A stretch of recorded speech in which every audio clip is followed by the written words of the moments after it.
weaverbird YouTube channel එකට මම ඔයගොල්ලෝ හැමෝම සාදරයෙන් පිළිගන්නවා. YouTube channel එක cover page එක Photoshop වලින් හදාගන්නේ කොහොමද කියන එක ගැන තමයි මම මේ වීඩියෝ එකෙන් කතා කරන්නේ. මේ තියෙන්නේ එහෙනම් YouTube channel එකේ cover page එක. මේක එක device වලින් ඔයගොල්ලන්ට පේන්නේ එක විදිහට. ඒ කියන්නේ ඔයගොල්ලන්ට දැන් පේනවා ඇති මෙතන ෆෝන් එකකින් මේ cover page එක පේන විදිහ සහ ඒ වගේම ඩෙස්ක්ටොප් කම්පියුටර් එකකින් එහෙම නැත්නම් PC එකකින් මේ cover page එක පේන විදිහ තමයි ඔයගොල්ලන්ට මේ පේන්න තියෙන්නේ. මෙතන image එකක් අරගෙන හදාගෙන තියෙනවා එක device වලින් මේ YouTube cover page එක අපිට පේන විදිහ. ඔයගොල්ලෝ බලන්න මෙතන තියෙනවා viewable on all devices කියලා. එහෙනම් මෙන්න මේ ප්‍රමාණය අපිට හැම device එකකින්ම කියන්නේ TV එකක් වෙන්න පුළුවන්, එහෙමත් නැත්නම් ෆෝන් එක වෙන්න පුළුවන්, එහෙමත් නැත්නම් ඩෙස්ක්ටොප් කම්පියුටර් එකක් වෙන්න පුළුවන්, එහෙමත් නැත්නම් ලැප්ටොප් කම්පියුටර් එකක් වෙන්න පුළුවන්. මේ වගේ හැම device එකකින්ම අපිට බලා ගන්න පුළුවන් වෙන්නේ මෙන්න මේ වගේ පොඩි ප්‍රමාණයක් විතරයි. මම ඒක ඔයගලන්ට shape එකක් ඇඳලා මෙතන පෙන්නන්නම්. ඒ ප්‍රමාණය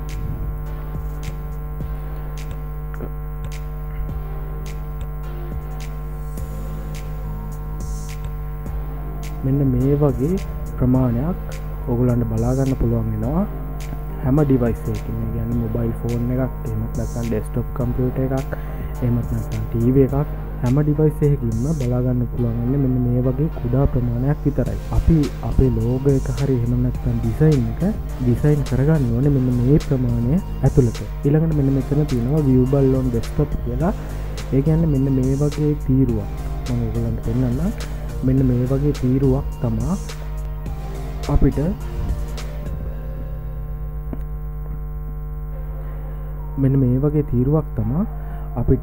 කම්පියුටර් එකකින් එහෙමත් නැත්නම් අපිට මෙන්න මේ වගේ තීරුවක් තමා අපිට කම්පියුටර් එකකින් ඩෙස්ක්ටොප් කම්පියුටර් එකක් වෙන්න පුළුවන්, ලැප්ටොප් කම්පියුටර් එකක් වෙන්න පුළුවන්. මේ වගේ කම්පියුටර් එකකින් බලා ගන්න පුළුවන් වෙන්නේ මෙන්න මේ වගේ තීරුවක්. මම ඒකත් මෙන්න මේ විදිහට ඔයගලන්ට කොටු කරලා පෙන්නන්නම්.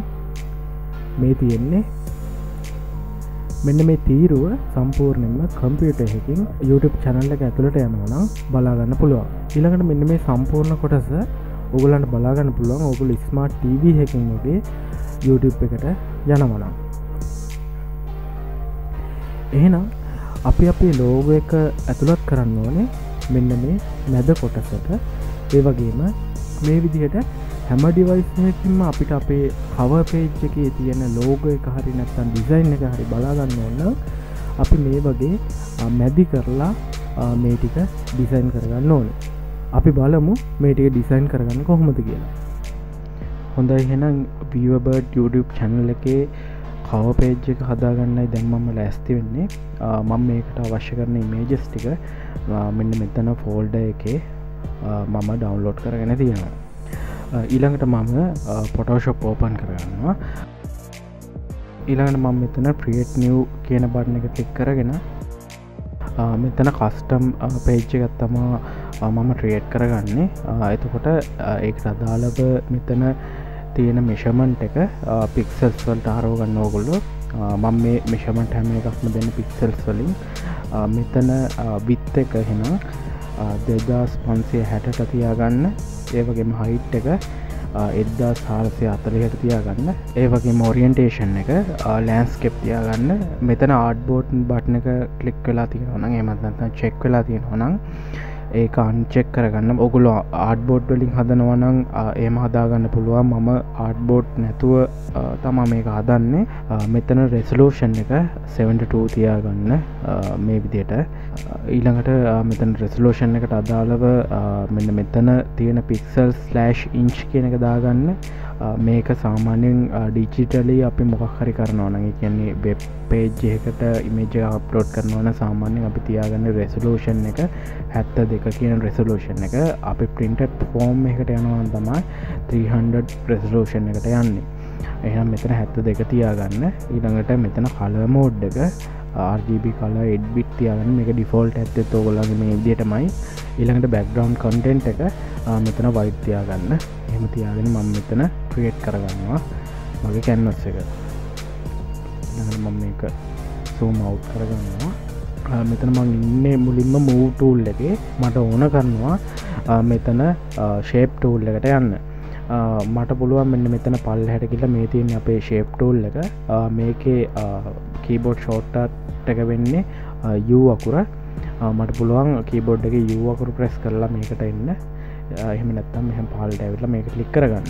මේකේ ඇතුලේ තියෙන අනිත් tools ටික මට වෙනස් කරගන්න පුළුවන් keyboard එකේ shift එකත් එක්ක U අකුර press කරලා. මම මෙතන එහෙනම් rectangular tool එක තමයි select කරගන්නේ. මට මෙතන tool එක right click කරලා මට අවශ්‍ය tool එක මෙතනින් select කරගන්න පුළුවන්. මම මෙතන select කරගන්නේ rectangular tool කියන එක. මේක select කරගෙන මම කරන්නේ canvas එකට ඇවිල්ලා මේ canvas එකේ click එකක් දෙනවා.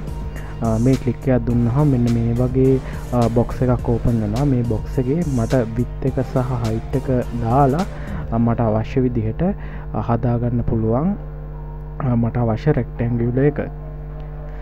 මේ box එක open කරගත්තට පස්සේ මම හදාගන්න rectangular එකේ width එක වෙන්නේ 2560යි height එක වෙන්නේ 420යි. ඊළඟට මම මේක okay කරගන්නවා. ඔගොල්ලෝ දැක්ක මෙන්න මෙතන rectangular එකක් create වුණා. මේක පැත්තකට ගිහිල්ලා තියෙන්නේ. මට පුළුවන් ඕනනම් move tool එක පාවිච්චි කරලා මේක මෙහාට ඇදගන්න. මං V එක press කරපුවාම මෙතන move tool එකට මගේ tool එක මාරු වෙනවා. ඊළඟට මට පුළුවන් මේක select කරලා මේක මෙහාට ඇදගන්න. මම මෙහෙම කරන්නේ නැහැ. මම alignment tool වලින් මේක center කරගන්නවා. එහෙනම් ඕගොල්ලෝ මුලින්ම කරන්න ඕනේ මේ rectangular එකට අදාළ layer එක select කරගන්න. මේක select වෙලා තියෙන්නේ. මේක select කරගත්තට පස්සේ ඕගොල්ලන්ට පුළුවන් මෙතන අනිවාර්යෙන්ම මේ අවස්ථාවේදී move tool එකට ඇවිල්ලා තියෙන්න ඕනේ ඕගොල්ලෝ. මෙතන move tool එක තියෙන්නේ. ඊළඟට මම කරන වැඩේ keyboard එකේ control එකත් එක්ක ඒක press කරනවා. එහෙන් press කරපුවාම ඕගොල්ලන්ගේ canvas එක select වෙනවා. මේ select වුණාට පස්සේ ඕගොල්ලන්ට පුළුවන් මේ move tool එකට අදාළව මෙතන තියෙනවා alignment tools set එකක්. මෙතන align vertical center tool එක click කරගන්න. එතකොට මේක vertically center වෙනවා. ඊළඟට ඕගොල්ලන්ට පුළුවන් මෙතන තියෙනවා align horizontal centers කියලා option එකක්. මේක click කරගන්න. එතකොට ඕගොල්ලන්ට පේනවා මේ මගේ rectangular එක canvas එකේ center වුණා කියලා. ඊළඟට මම කරන්නේ control එකත් එක්ක D අකුර press කරලා මේකේ selection එක, ඒ කියන්නේ canvas එකේ selection එක අයින් කරගන්නවා. ඊළඟට මම මේ rectangular එක හදාගත්තේ මේකට අදාළව guidelines set කරගන්න. මේ guidelines set කරගන්න නම් අපිට ruler එක අනිවාර්යෙන් අවශ්‍ය වෙනවා. ඕගොල්ලන්ට පුළුවන් ruler එක ඕගොල්ලන්ගේ නැත්තම් control එකත් එක්ක R key එක press කරගෙන මේ ruler එක ගන්න. ඕගොල්ලන්ට පේනවා මේ උඩ තියෙන rulers දෙක එනවා control එකත් එක්ක R press කරද්දී. ඊළඟට මම කරන්නේ තවත් rectangular එකක් හදාගන්නවා. මම මෙතන foreground color එක අපහු වෙනස් කරගන්නවා. මෙන්න මේ වගේ තමන්ට කැමති color එකකට වෙනස් කරගන්න පුළුවන්. මම red color එකට වෙනස් කරගත්තා. ඒ වෙනස් කරගෙන ආපහු මම යනවා rectangular tool එකට.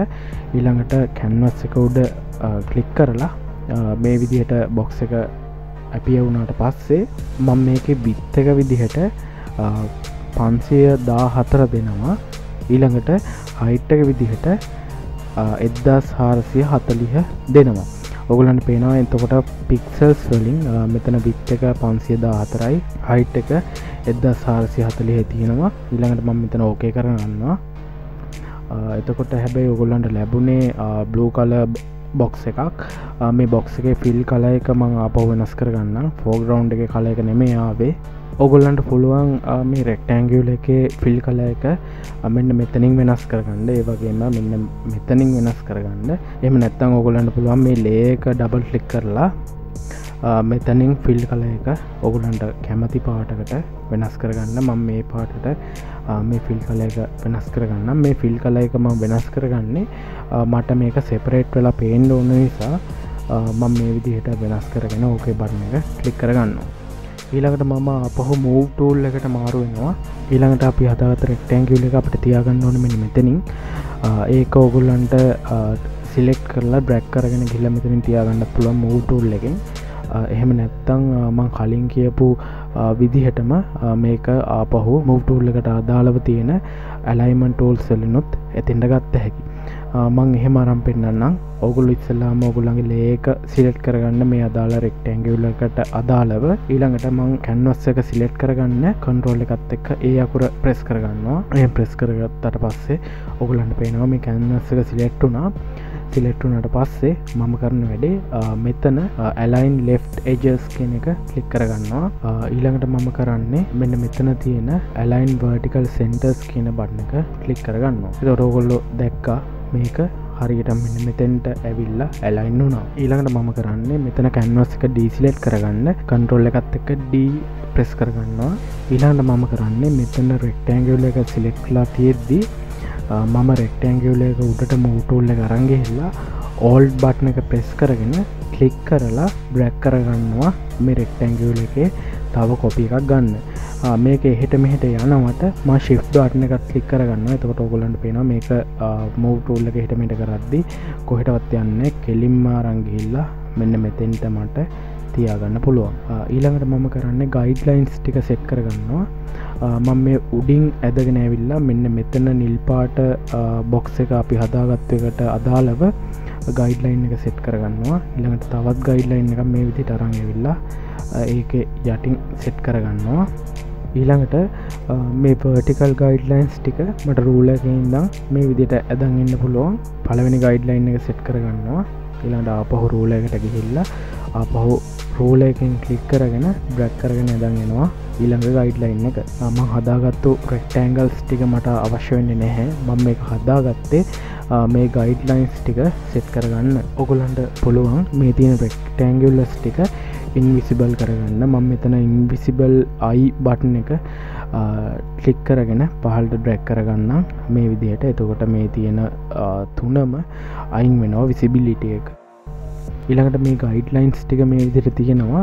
මට මේ ගයිඩ්ලයින්ස් එහෙට මෙහෙට වෙනවට ගයිඩ්ලයින්ස් ටික ලොක් කරගන්න ඕනේ. මේකට ෂෝට්කට් කී සෙට් එකක් තියෙනවා. control එකයි alt එකයි semicolon එකයි ඔයගොල්ලන්ට ඔබලා මේක ලොක් කරගන්න පුළුවන්. එහෙම නැත්නම් මෙතන view tab එකට ගිහිල්ලා මේ මෙතන තියෙනවා log guides කියලා option එකක්. මේක ක්ලික් කරගත්තට පස්සේ ඔයගොල්ලන්ට පේනවා මෙතෙන්ට ගියාට මේක හෙලවෙන්නේ නැහැ. අපි ඩිසයින් එක කරද්දි මේ ගයිඩ්ලයින්ස් එහෙට මෙහෙට වෙන්නේ නැහැ. එහෙනම් ඕගොල්ලන්ට දැන් බලා ගන්න පුළුවන් මෙන්න මේ මැද බොක්ස් එකේ තියෙන ප්‍රමාණය තමයි අපිට විසිබල් වෙන්නේ.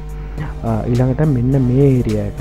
කියන්නේ මෙතන ඉඳන් මෙන්න මේ වගේ ඒරියා එකක් අපිට ඩෙස්ක්ටොප් කම්පියුටර් එකකින් බලද්දි පේන්න ගන්නවා. ඊළඟට TV එකකින් බලද්දි මෙන්න මේ ඒරියා එක, ඒ කියන්නේ මේ සම්පූර්ණ ඒරියා එකම පේන්න ගන්නවා. එහෙනම් මම මෙන්න මේ මැද බොක්ස් එකට අදාළව තමයි මේ ඩිසයින් එක කරගන්නේ. මම ගොඩක් වෙලාවට මෙන්න මේ හරියත් පාවිච්චි කරනවා. මොකද මේ හරිය පාවිච්චි කරන්නේ ගොඩක් අය ඩෙස්ක්ටොප් කම්පියුටර් වලින් යනවා YouTube එකට. හොඳයි, එහෙනම් මම මේ විදිහට weaverbird YouTube channel එකේ cover page එක ඩිසයින් කරගන්නවා. ඔයගොල්ලෝ weaverbird YouTube channel එකත් එක්ක දිගටම රැඳෙන්න, channel එක subscribe කරන්න, ප්‍රශ්න තියෙනවා නම් පහලින් comment කරන්න, වීඩියෝ එකට like කරන්න. හැමෝටම සුබ දවසක්.